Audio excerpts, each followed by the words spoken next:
El primer principio. Cuando se visitaba el templo de Baku, en Kioto, se ven grabadas en el portal las palabras que dicen el primer principio.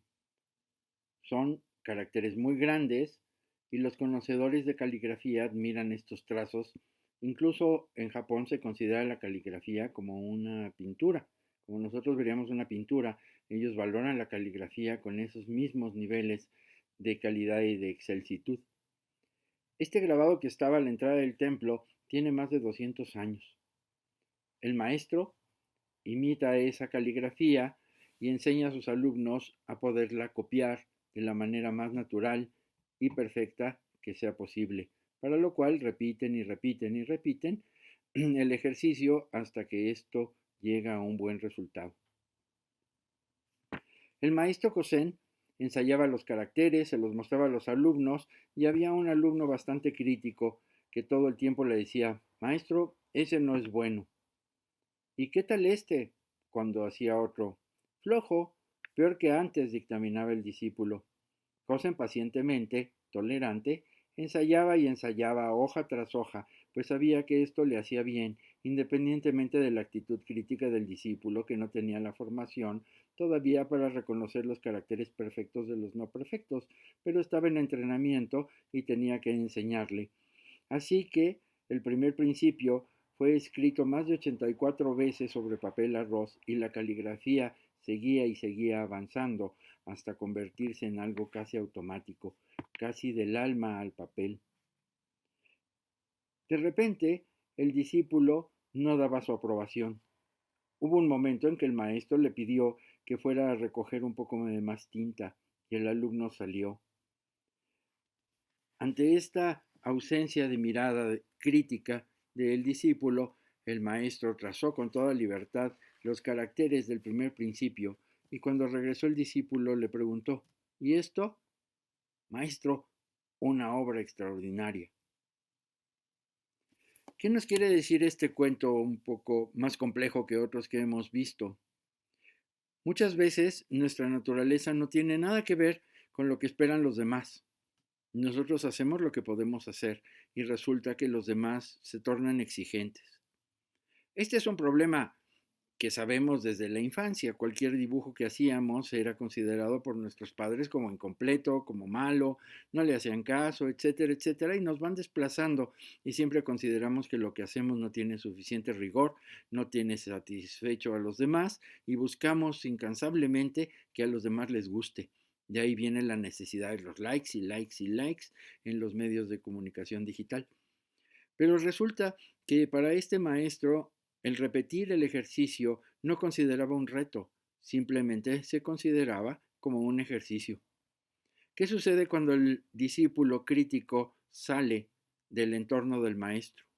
El maestro es libre de hacer lo que naturalmente puede hacer y de esta manera es que llega a la perfección. Cuando trabajamos para que los demás acepten lo que hacemos, o somos discípulos o somos unos necios. Tal vez la mirada del maestro, que tiene mucho más experiencia que nosotros, puede orientarnos y decirnos cuáles son las fallas y cómo podemos mejorar. Pero cuando es visto por algún ignorante, cuando es visto por alguien que no tiene ni siquiera una tercera parte de la capacidad o entrenamiento que nosotros hemos ejercido, ¿por qué le damos tanto poder?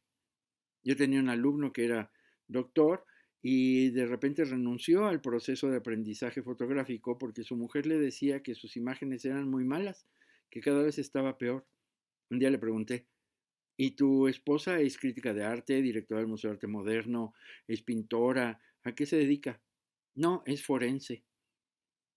Y entonces, ante esta respuesta, dices, ¿y por qué le das tanto peso a la opinión de alguien que no está capacitado para dar una opinión? Puede ser un comentario, pero tomarlo tan a pecho que inhiba lo que nosotros estamos haciendo es un problema muy fuerte dentro del proceso de creatividad, incluso dentro del proceso de nuestra propia personalidad.